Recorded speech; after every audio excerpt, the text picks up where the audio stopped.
Jika dilihat dari sisi akuntansi, kondisi apa suatu aset dapat diakui sebagai properti investasi sendiri, Pak? Cerita baru tapi barangnya lama gitu ya. Digunakan untuk meningkatkan nilai aset itu sendiri. Nah, itu kriteria pertamanya, tidak untuk diserahkan ke masyarakat ya dalam rangka pelayanan.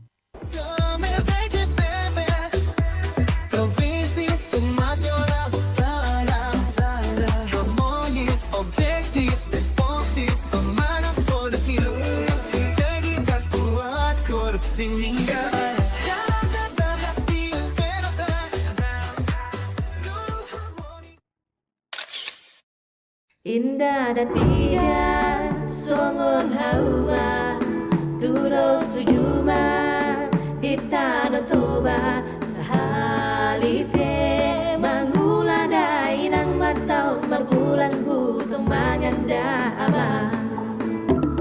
Sahalipe, manguladai nang matau marbulan butong manganda ama. Isi bidana dohot ulina, isi rupana, dohot daina, tano toba, tano na batua, tarbarita, tarbarita, tu bariba. Tano toba, tano na batua, tarbarita, tarbarita, tu bariba.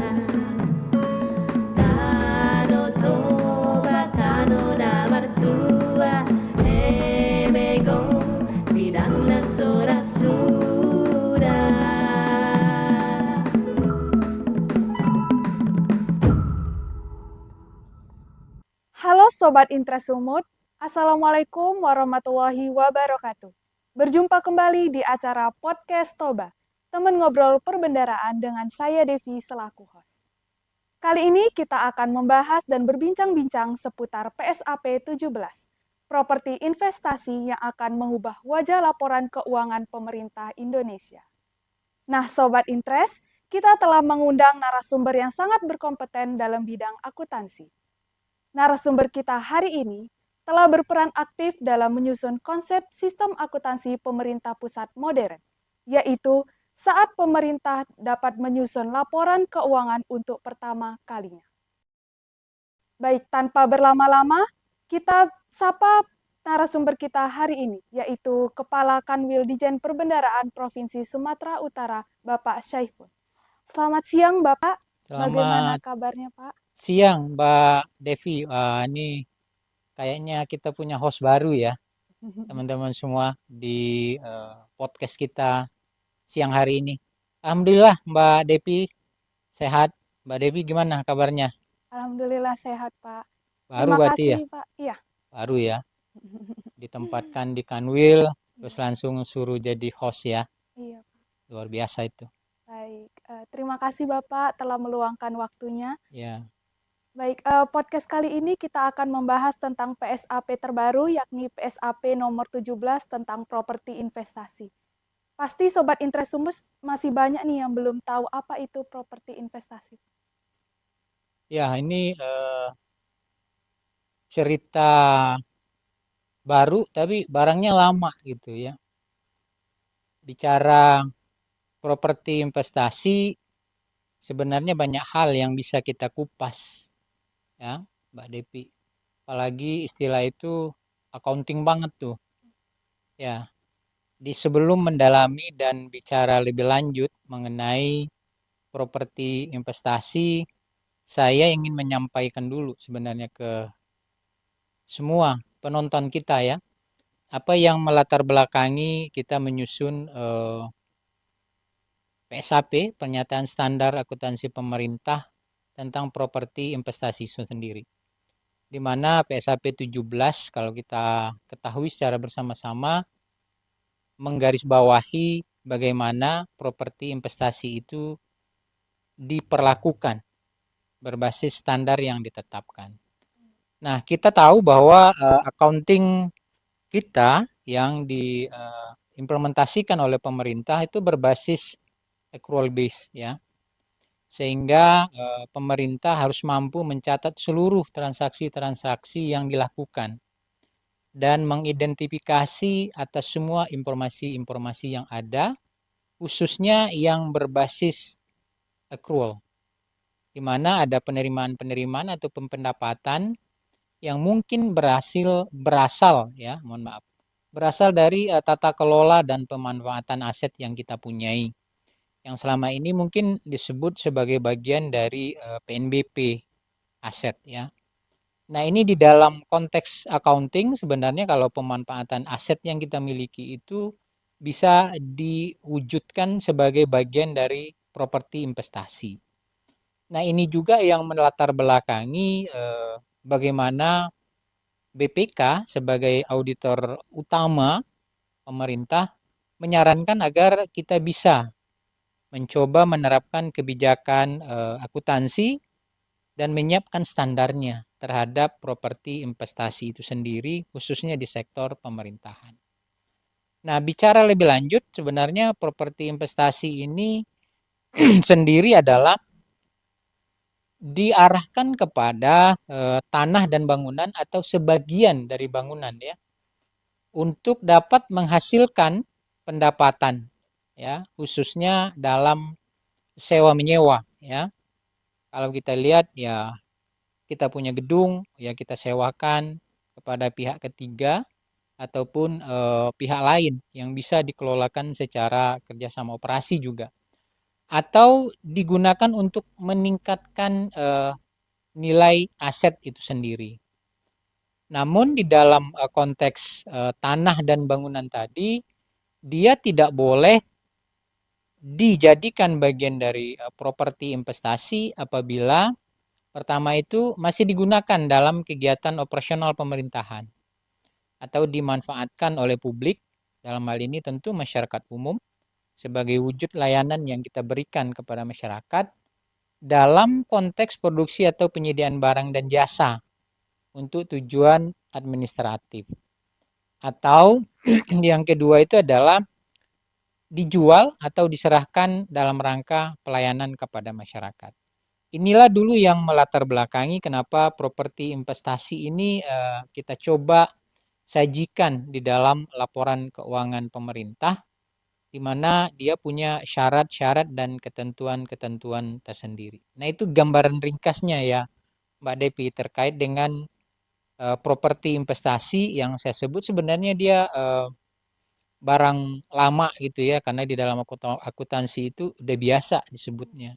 Cuman di pemerintahan mungkin menjadi seolah-olah wujud baru dari tata kelola aset yang kita miliki. Oh, begitu ya, Pak ya. Berarti sebenarnya agak bersinggungan dengan aset tetap atau persediaan ya, Pak? Bisa kita katakan demikian ya, karena bicara properti biasanya orang ngomongnya pasti aset ya. Dimana kalau kita bicara aset yang selama ini kita kenal ya barang milik negara gitu. Dan kalau kita pisahkan lagi, ada yang berwujud, ada yang tidak berwujud, ada yang merupakan aset tetap, ada juga yang merupakan persediaan. Yang jelas sebenarnya investasi harus mempunyai masa manfaat lebih dari 12 bulan ya, dan mempunyai syarat-syarat lain yang harus dipenuhi oleh pemerintah, khususnya pengelola barang, dalam hal ini tentunya Menteri Keuangan, yang bisa kita kategorikan atau dikatakan aset tersebut termasuk dalam properti investasi. Jadi ada syarat-syarat dan kriteria-kriteria yang harus dipenuhi pada saat kita ingin ya merubah pengelolaan satu aset, khususnya tadi aset tetap, tanah dan bangunan, menjadi bagian dari properti investasi. Itu Bu Devi. Bu Devi lagi ya. Mbak Devi, kira-kira gambarannya. Bisa dijelaskan nggak, Pak? Apa itu kriteria-kriteria yang tadi udah Bapak jelaskan sebelumnya? Nah, apa kriteria yang perlu dipenuhi suatu aset itu kita sebut sebagai bagian dari properti investasi. Yang pertama, bahwa aset itu memang diadakan, disediakan, dibangun tidak untuk diserahkan kepada masyarakat. Karena tadi di atas sudah kita sampaikan ya. Kalau untuk diserahkan kepada masyarakat berarti akan dimanfaatkan bagi pelayanan. Sehingga dia nggak boleh dimasukkan sebagai bagian dari properti investasi. Nah, itu kriteria pertamanya, tidak untuk diserahkan ke masyarakat ya dalam rangka pelayanan. Yang kedua adalah tidak digunakan atau tidak dimanfaatkan ya, atau tidak sedang digunakan atau tidak sedang dimanfaatkan untuk mendukung pelayanan ya dalam operasional sehari-hari perkantoran yang mungkin dimanfaatkan oleh kementerian negara dan lembaga ya. Jika suatu layanan ya dikategorikan sebagai suatu aset tetap, sebagai contoh umpamanya Satker Pengelola Bandara ya. Walaupun bandaranya disewakan untuk perusahaan maskapai, namun itu bukan merupakan bagian dari tupoksinya ya, pengelola bandara. Maka tidak bisa diakui sebagai properti investasi. Yang berikutnya kalau kita lihat lagi dapat diukur secara andal ya. Jadi kalau aset-aset yang kita miliki itu yang ingin kita robah menjadi tata kelola ke properti investasi, ya dia harus dapat diukur secara andal gitu. Sehingga kita tahu persis berapa nilai dari properti investasi yang kita miliki. Nah, dapat diukur secara andal ini tentu nilai aset tersebut dan luasan area yang disewakan harus lebih dari 75%. Tadi di depan saya katakan ada bangunan, ada tanah, ada bagian dari bangunan.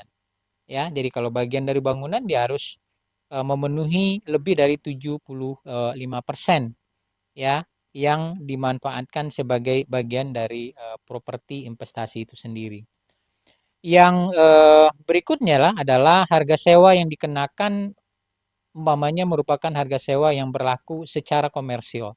Jadi dia mengikuti ya harga pasar yang ada terhadap aset yang kita miliki yang memang kita masukkan sebagai kategori properti investasi tadi. Karena sifatnya itu adalah komersialisasi walaupun tidak untuk tujuan mencari keuntungan. Dan yang berikutnya adalah terkait dengan kriteria berikutnya tadi ya, di samping poin pertama terus ada harga sewa dan nilai yang diukur secara andal ini juga bisa diwujudkan sebagai bagian dari nilai wajar kalau kita mau ngambil nilai wajar. Nah, lebih dalam lagi nanti kalau kita lihat kita bisa mengukurnya berbasis biaya perolehan ya. Itu kira-kira gambaran kriteria suatu aset itu bisa kita jadikan bagian dari properti investasi. Oh, ternyata banyak juga ya kriterianya, Pak. Misal nih Pak, ada aset yang mau dijadikan properti investasi. Bagaimana ya Pak cara-caranya? Nah, kalau kita dalami aturan yang ada, karena kita tadi bicara ya BMN, karena di pemerintahan kenalnya ya barang milik negara gitu. Jadi bukan barang milik nenek ya, karena BMN itu kadang disalah artikan oleh banyak pihak gitu, sehingga ngelolanya ya sesuka-sukanya karena merasa barang milik nenek tadi gitu. Pada dasarnya ya barang milik negara ya kan diadakan untuk melaksanakan tugas pokok dan fungsi ya dari masing-masing kementerian negara dan lembaga. Namun kita bisa menemui ada beberapa barang milik negara, khususnya yang tadi yang kita bilang di depan ya, tanah dan bangunan itu seolah-olah dia idle dan tidak produktif. Bahkan Ibu Menteri pernah mengatakan kalau di beberapa negara ya aset yang mencari uang gitu atau yang meng-create penerimaan gitu ya. Jadi kita tinggal nunggu gitu. Nah, kalau di kita nih banyak nih aset yang belum mampu kita manfaatkan sehingga dia teridentifikasi sebagai aset yang idle.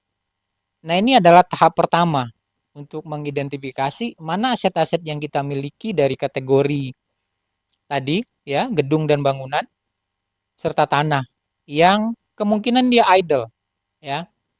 Sehingga kita harus mengambil langkah strategis dalam rangka tadi, mencari sumber-sumber penerimaan dari tata kelola aset, ya.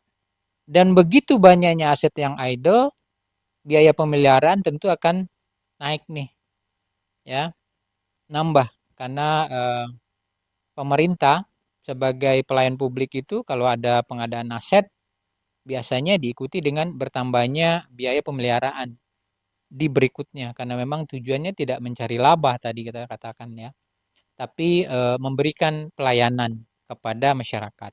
Nah, di dalam konteks aset properti tadi, properti investasi itu kan menambah nilai asetnya gitu, ya. Sehingga biaya pemeliharaan serta biaya-biaya yang lain yang kita keluarkan tuh bisa ditutupi oleh pemanfaatan aset yang tadi dikategorikan idle. Jadi begitu identifikasi ini selesai, maka langkah berikutnya adalah kita sampaikan ya kepada Kementerian Keuangan dalam ini Direktorat Jenderal Kekayaan Negara ya. Karena memang aset-aset yang idle atau teridentifikasi idle tadi yang mungkin sudah kita tawarkan juga kepada seluruh kementerian negara dan lembaga apakah ada yang ingin memanfaatkan. Kalau tidak, maka itu diserahkan kepada Menteri Keuangan selaku pengelola barang ya. Menurut Undang-Undang Keuangan Negara dan juga Perbendaraan. Sehingga aset yang tadi dikategorikan idle dan memang tidak dimanfaatkan atau tidak dibutuhkan oleh kementerian negara dan lembaga, maka melalui Kementerian Keuangan kita ubah nih statusnya ya. Dari yang tadi dimanfaatkan oleh kementerian negara dan lembaga, ini yang kita rubah statusnya menurut kriteria yang kita sebut di depan tadi sehingga dia bisa menjadi properti investasi. Jadi direct class itu. Tadi dibukukan sebagai bagian dari aset tetap, sekarang dibukukan sebagai properti investasi. Nah, itu proses singkatnya tuh, Mbak Devi, ya. Dari yang tadi dikelompokkan sebagai kelompok aset tetap, barang milik negara, menjadi kelompok properti investasi yang memenuhi 4 kriteria yang kita sebutkan di depan tadi. Jadi nanti kalau para penonton masih bingung 4 kriterianya apa sih? Tarik lagi atas ya. Jadi bisa di back lah istilahnya gitu, 4 kriterianya. Yang jelas yang terbesar itu adalah tidak sedang digunakan atau dimanfaatkan oleh masyarakat atau tidak sedang digunakan dan dimanfaatkan oleh kementerian negara dan lembaga dalam pelaksanaan tugas pokok dan fungsinya. Panjang nggak itu penjelasannya? Kira-kira simpel Lumayan, nggak Pak. itu ya? Simpel ya, semoga ya bisa dipahami oleh teman-teman gitu. Berarti tidak serta-merta jadi properti investasi, betul ya, Pak? Ya, jadi ada proses yang kita jalani ya. Tentu dalam konteks ini karena tugas pemerintah adalah melayani dan tidak berbisnis ya. Yang utama adalah tujuan pelayanan.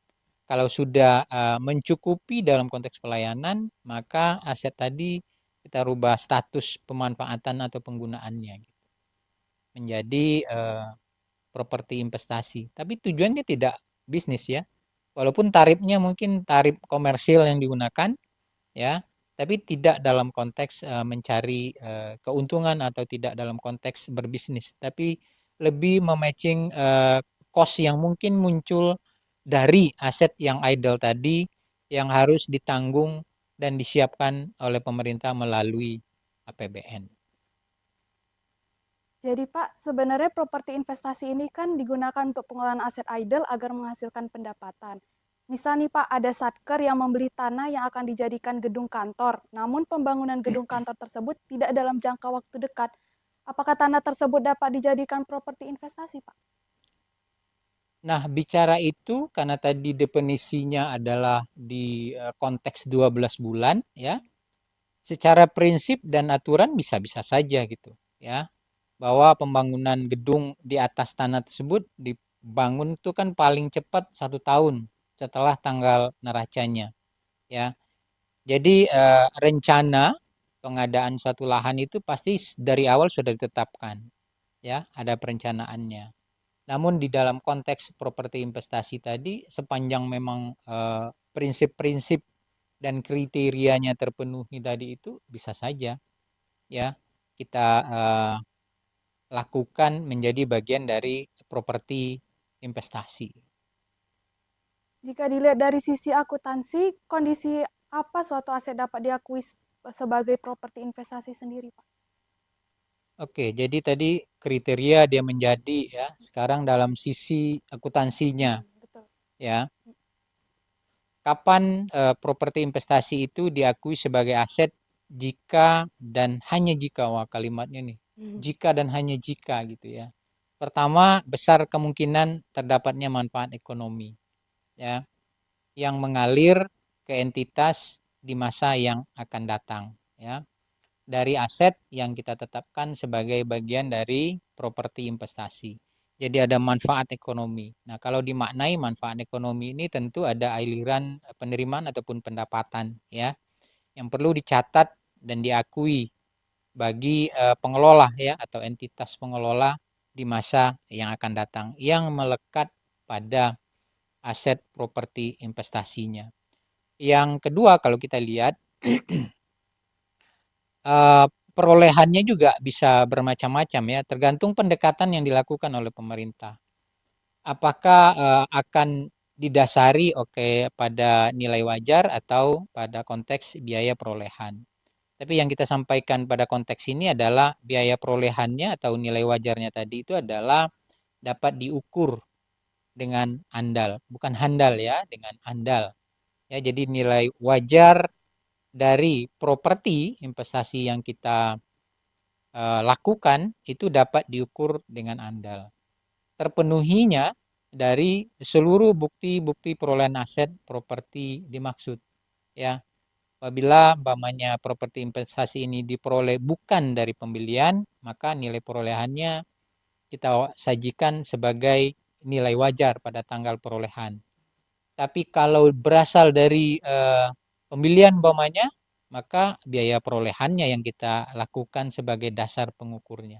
Itu yang tadi saya sampaikan, pendekatan mana yang mau diambil oleh entitas dalam melakukan pengakuan terhadap properti investasi yang ada. Kemudian Pak, terkait pengukuran dan penyajiannya sendiri di laporan keuangan itu bagaimana ya Pak? Pengukuran dan penyajian. Nah, ini yang saya bilang accounting banget ya, seolah-olah susah gitu dimaknai. Padahal akuntansi itu ilmunya ilmu paling gampang.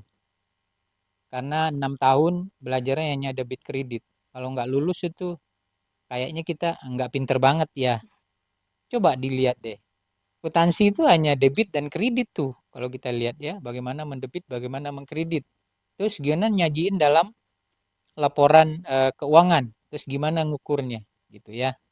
Nah, terkait dengan pengukuran properti investasi ini, saat awal ada dua hal yang perlu dilihat ya Mbak Depi ya. Pertama adalah bagi properti investasi yang diperoleh dengan pertukaran. Misalnya ya, melalui pembelian, maka properti investasi diukur berbasis biaya perolehannya. Ya, sehingga harga pembelian dan semua pengeluaran yang dapat diatribusikan secara langsung terhadap perolehan aset properti investasi ini itu yang dijadikan sebagai dasar pengukurannya ya. Yang kedua adalah terhadap properti investasi yang mungkin diperoleh dengan non pertukaran ya, tidak berbasis pertukaran atau pembelian tadi. Misalnya pemerintah menggunakan kewenangannya untuk mengalihkan properti ya. Sehingga dalam konteks pengalihan tersebut nilai properti investasi yang akan kita akui adalah sebesar nilai wajarnya. Itu yang saya sampaikan tadi di depan. Dua hal itu saja, pendekatan mana yang akan diambil oleh pemerintah dan sumber dari aset yang berubah menjadi properti investasi tadi. Kalau dari pembelian, ya udah sudah kita pakai biaya perolehannya dan seluruh biaya yang kita keluarkan. Kalau berbasis non pertukaran atau tidak dari pembelian, ya nilai wajar atau nilai pasar yang wajar terhadap properti investasi yang kita miliki. Nah, terkait penyajian tentu pada laporan keuangan ya, properti investasi sekali lagi dipisahkan dari kelompok aset tetap dan kelompok aset lainnya. Kalau tadi pertanyaan Mbak Devi, berarti ini bicaranya bersinggungan dengan aset tetap dan persediaan ya Pak? Iya, dari awalnya. Tapi begitu dia berubah menjadi properti investasi, maka penyajiannya akan tersendiri di luar tadi aset tetap dan aset lainnya. Untuk di wilayah Sumut sendiri, Pak, apakah ada satker yang memiliki properti investasi ini, Pak? Kalau kita bicara kewilayahan, seiring dengan terbitnya PSAP 17 itu, ada beberapa daerah yang memang sudah ada ya. Bahkan di beberapa Pemda kita lihat ada peraturan kepala daerah yang menggarisbawahi properti investasi itu sendiri. Nah, bentuknya apakah di Sumatera Utara itu sudah ada? Sudah ya, yaitu di pergudangan ya, di pelabuhan wilayah kerja di Tanjung Tiram. Walaupun ini sifatnya adalah KSOP ya, kerjasama operasi ya di pergudangan Kuala Tanjung. Itu adalah contoh dari properti investasi yang dimiliki baik oleh pemerintah daerah maupun oleh pemerintah pusat ya.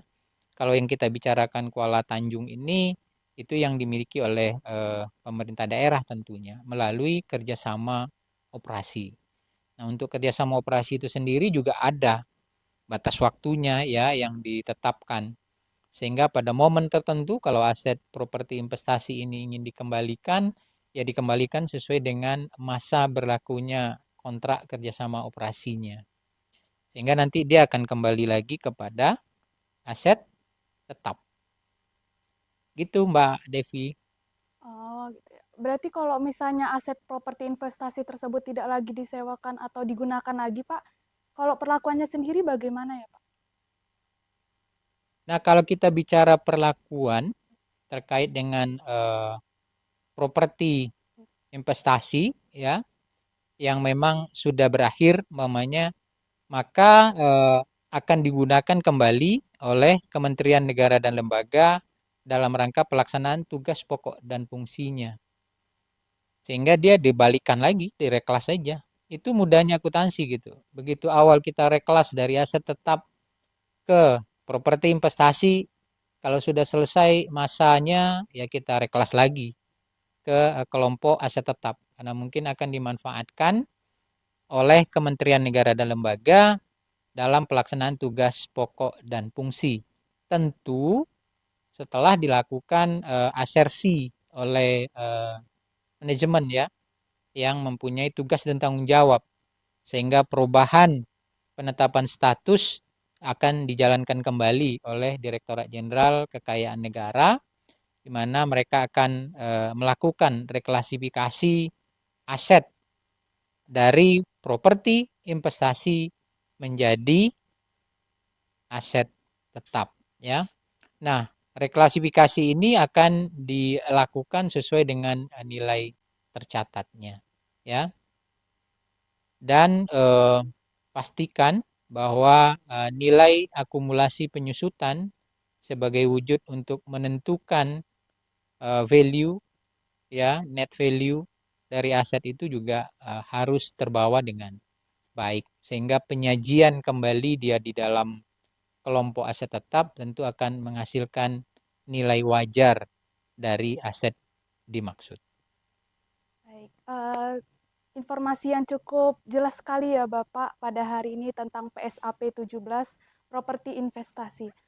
Sekali lagi kami mengucapkan terima kasih Bapak telah meluangkan waktunya untuk menjadi narasumber pada podcast kita hari ini. Demikian Sobat Interest Sumut, telah kita simak bersama obrolan terkait properti investasi. Semoga dengan adanya podcast ini bisa bermanfaat untuk menambah pemahaman Sobat Interest Sumut sekalian. Akhir kata, saya Devi dan seluruh tim yang bertugas pamit undur diri. Tetap semangat, sampai jumpa di Toba episode berikutnya. Objektif, responsif, pemanas for the field.